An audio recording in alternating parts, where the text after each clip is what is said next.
सन्माननीय राशी चक्रकार शरद उपाध्ये सर यांच्याशी मला खरं तर थेट संवाद साधता आला असता, कारण त्यांचाही नंबर माझ्याकडे आहे, माझाही फोन नंबर त्यांच्याकडे आहे. परंतु काल सोशल मीडियामधूनच त्यांना व्यक्त व्हायचं होतं. त्यामुळे जरी मी सोशल मीडिया फार वापरत नसलो तरीसुद्धा जो काही आहे थोडाफार आहे तो आज वापरण्याची वेळ आली.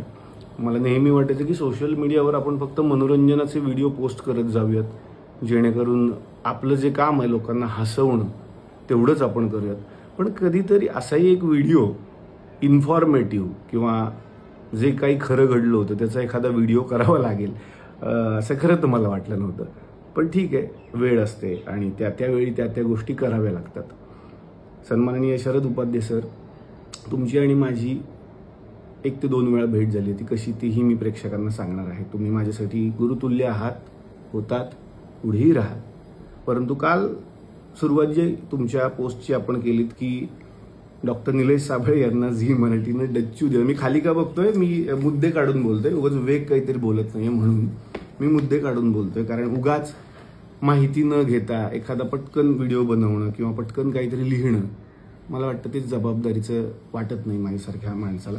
जर आपण आपली बाजूच नाही मांडली तर लोकांना आपली बाजू कशी कळणार, म्हणून हा सगळा मी घाट घातलेला आहे या व्हिडिओचा. खरं तर आपण सुरुवात केली की झी मराठीनं डच्चू दिला, हकालपट्टी केली वगैरे वगैरे. मला फक्त एक प्रश्न विचारायचा आहे सर, की तुम्हाला यातली पूर्ण माहिती आहे का?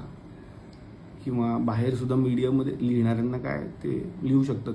यूट्यूबवरती बरेच जणांचे स्वयंघोषित पत्रकारांचेही चॅनल आहेत. जे कुठली मोठी मोठी चॅनल आहेत त्यांचा मी रिस्पेक्ट करतो, पण स्वयंघोषित जे कोणी पत्रकार मुलं असतात, मुलंच म्हणतो मी त्यांना, जे आपापलं एक चॅनल करतात आणि त्याच्यावरती डच्चू दिला, हकालपट्टी केली, या सगळ्यांना एक महत्त्वाची इन्फॉर्मेशन द्यायची आहे. कार्यक्रमाला मी नाही म्हटलोय. तुम्हाला कदाचित माहिती नसेल म्हणून म्हणतो की ही माहिती घ्यायला पाहिजे होती तुमच्यासारख्या एका मोठ्या गुरुतुल्य व्यक्तीनं.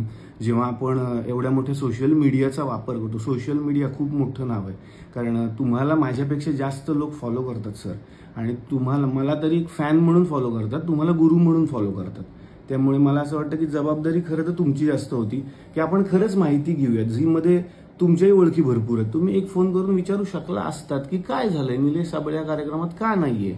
झी मराठीत सर अनेक लोक तुम्हालाही मानतात, त्यामुळे तुम्ही एखादा झी मराठीत फोन करून विचारायला पाहिजे होतं, माहिती घ्यायला पाहिजे होती की गेले जवळपास 6 महिने झी मराठीच्या अधिकृत व्यक्ती जे त्या हेड पदावरती आहेत त्यांनी मला अनेक वेळा फोन केले होते. मी नाव घेऊन बोलू शकतो. सन्माननीय रोहन राणे जे नॉन फिक्शन हेड होते, ज्यांनी मला 6 महिन्यात अनेक वेळा फोन केले होते की आपण चला हवं सुरू करतोय, तुमच्याशिवाय डॉक्टर तो होणार नाही, एकदा आपण मीटिंग करायला पाहिजे. म्हटलं आपण मीटिंग नक्कीच करूया. तदनंतर अगदीच 1-1.25 महिन्यापूर्वी माझी सविस्तर 2 तासांची झी मराठी बरोबर मीटिंग झाली आहे त्यांच्या चॅनलला, वरळीच्या ऑफिसला.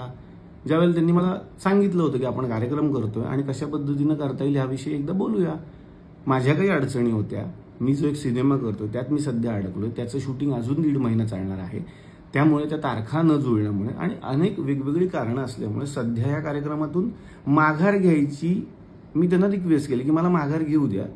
याचा अर्थ असा होत नाही की मला कार्यक्रम करायचा नव्हता, मी नकार दिला. मी पुन्हा एकदा क्लिअर करतो, पण मी स्वतःहून या कार्यक्रमातून बाहेर पडलोय. मी स्वतःच म्हणालोय की मला कार्यक्रमात आत्ता तरी भाग घ्यायचा नाहीये. सेम भाऊ कदम सरांचं सुद्धा आहे. भाऊ सध्या माझ्याच बरोबर माझ्या सिनेमात काम करत आहेत, तेही या कार्यक्रमात नाही आहेत. 2 माणसं या कार्यक्रमात नाही आहेत. पण का नाही आहेत याचं कारण तुम्ही जाणून घेतलं का? मला असं वाटतं की सर तुमच्यासारख्या एका मोठ्या व्यक्तीनं थोडी माहिती घ्यायला पाहिजे होती की निलेश साबळे कार्यक्रमाला नाही म्हणालेले आहेत. आणि हे मी माझ्या ऑफिशियल चॅनलवरून आत्ता सांगतोय, माझ्या या सोशल मीडिया अकाउंटवरून सांगतोय. याला झी मराठी सुद्धा दुजोरा देईल जर आपण त्यांना विचारलं तर. अगदी ते सांगतील सुद्धा की माझी मीटिंग किती वेळ आणि कुठे झालेली आहे.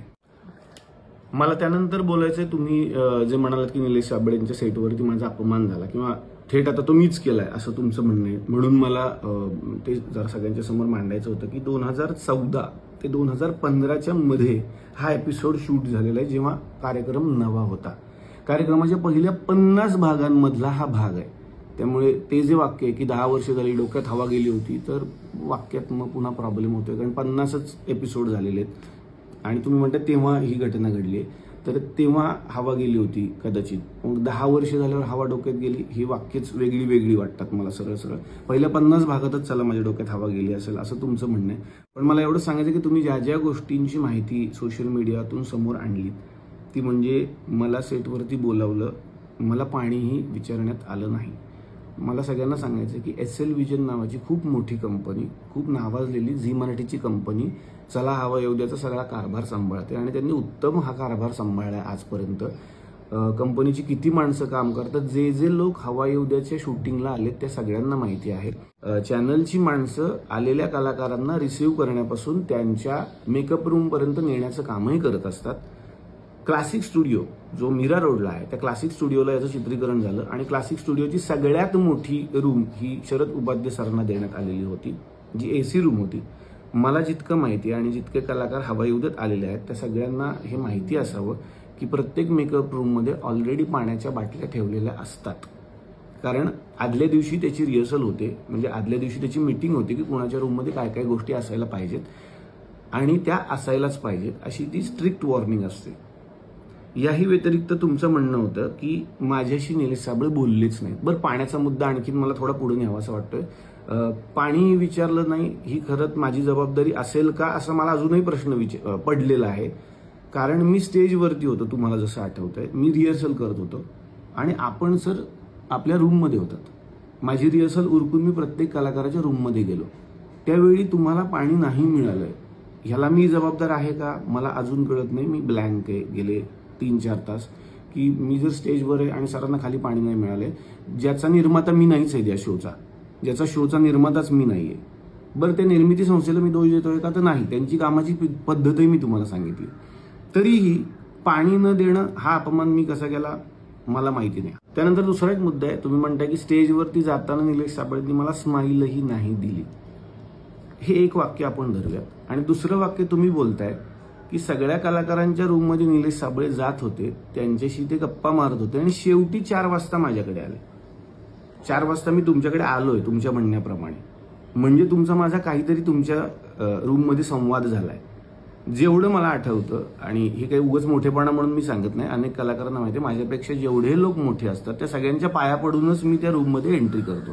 अनेक मोठमोठी मंडळी आहेत, मी पाया पडल्याशिवाय त्यांच्या रूममध्ये जात नाही. तसंच तुमच्याही बद्दल झालं, ज्याला साक्षीदार वैजयंती आपटे मॅडम आहेत आणि केशव पेडणेकर हे जेव्हा चॅनलकडून हा शो सांभाळायचे ते सुद्धा याला साक्षीदार आहेत. आम्ही तुमच्या रूममध्ये आलो, मी तुमच्या पाया पडलो, तुम्ही मला आशीर्वाद दिलेत, तुम्ही माझं खूप कौतुकही केलं, मला सांगितलं की कार्यक्रम अजून पुढे चालू देत.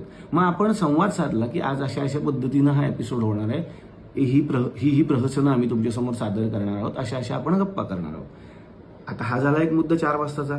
तदनंतर मी स्टेजवरती गेलोय आणि आपण सगळे स्टेजवरती जातो नॉर्मलीच, आधी ठरतं काय काय करणार. जर मी स्टेजवरती गेलो, आता स्टेजवरती जाताना मी कुठली स्माईल देणं अपेक्षित आहे मला अजूनही कळलेलंच नाही, जर आपला संवाद ऑलरेडी झालाय सर.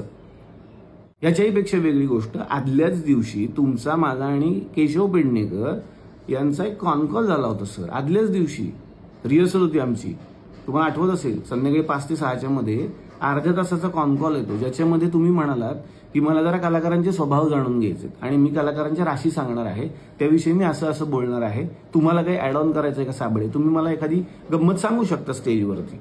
हा एक खूप हसत खेळत आपला संवाद झाला होता, ज्यात तुम्ही काही मला जोक्स पण सांगितले होते. मी पण सांगितलं की भाऊ कदम यांच्याविषयी तुम्ही जरा गंमत करा, अमुक कलाकाराविषयी ही गंमत तुम्ही सांगू शकता.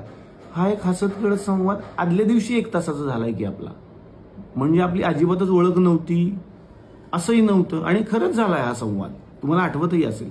तदनंतर तुम्ही म्हणताय की माझ्या रूममध्ये आलेच नाहीत, शेवटी 4 वाजता आलेत, इतर कलाकारांच्या रूममध्ये गप्पा मारत बसले होते. तर इतर कलाकार त्यांच्याबरोबर कोण होते हेही मला सोशल मीडियात सांगायचंय. इतर कलाकार म्हणजे त्या एपिसोडमध्ये होते मंगल गाणी दंगल गाणी मेरी आवाज सुनो, आवाज की दुनिया याचे संस्थापक आणि खूप मोठे व्यक्तिमत्व अशोक खांडे सर, आणि दुसऱ्या रूममध्ये होते बोलक्या बाहुलीकार रामदास पाध्ये सर. मी यांच्या रूममध्ये गेलो होतो आणि मी गप्पा नव्हतो मारत, कारण साधारणपणे त्यांचं वय आणि माझं वय ह्याच्यात खूप फरक आहे. पण रामदास पाध्ये सर आजच्या या कार्यक्रमात काय काय सादरीकरण करणार आहेत हे मला ते सांगत होते. त्यांनी परदेशातून काही नवीन बाहुले आणलेले आहेत, त्याविषयी ते मला माहिती देत होते, जी की घेणं मला गरजेचं आहे, कारण आपला संवाद आदल्या दिवशी झालाय, तुम्ही काय काय सादर करणार आहात. रामदास पाध्ये सर त्याच दिवशी आल्या कारणानं आणि त्यांच्याशी आदल्या दिवशी माझा संवाद झालेला नाहीये, ते मला सांगत होते की दिग्दर्शक म्हणून हे तुला पटतंय का बघ, की आणखीन यात काही ऍड ऑन करूयात. सेम अशोक खंडे सरांनी त्यांचा एक मोठा ताफा आणलेला होता, जे की गाणार होते, नृत्य करणार होते आणि ते रात्री शूटिंग वेगळं होणार होतं आपल्या गप्पांनंतर. तर ते सांगत होते कुठली कुठली गाणी आपण यामध्ये घेऊ शकतो, कुठल्या कुठल्या गोष्टी आपण सादर करू शकतो.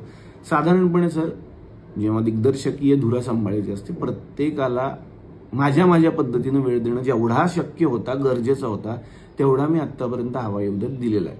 त्यानंतर एक महत्वाचा मुद्दा तुम्ही लिहिलाय की कार्यक्रमात 15 मिनिटातच भराभर माझं काम उरकण्यात आलं. तर तसं होत नाही सर, हे सगळ्यांना माहिती आहे. कार्यक्रमात रोल जो टाइम असतो आमचा, तो कमीत कमी 2-2.5 तासांचा असतो. प्रेक्षकांच्या समोर एपिसोड 45 मिनिटांचा जातो, पण त्याच्यासाठी रोल 2 तास होतो हा कार्यक्रम.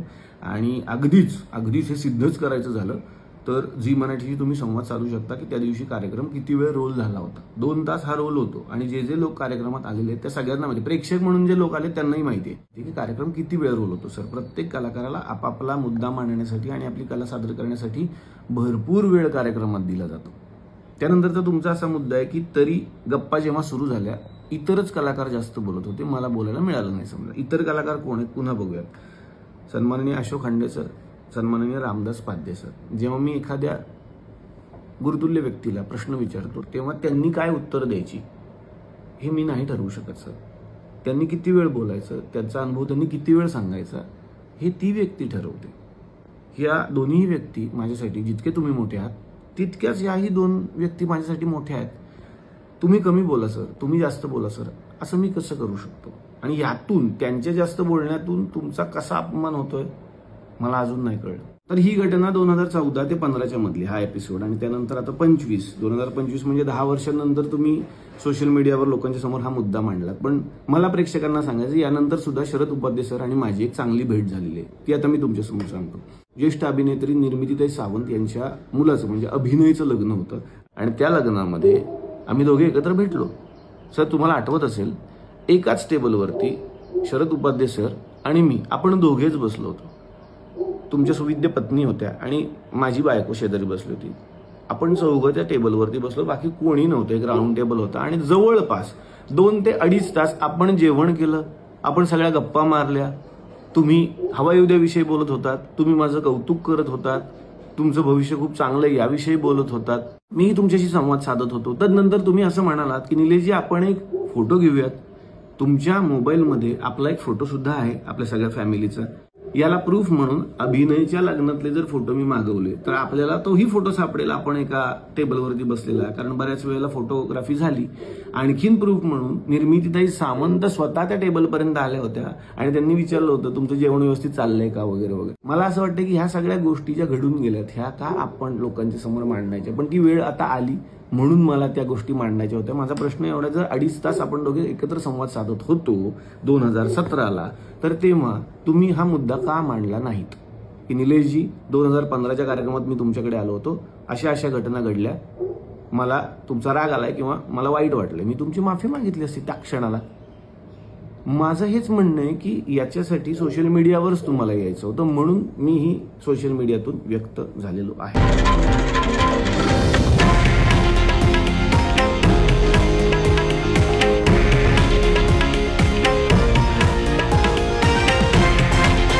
हे आहे देशातील नंबर 1 न्यूज नेटवर्क आणि आपण पाहत आहात TV9 मराठी, एकमेव.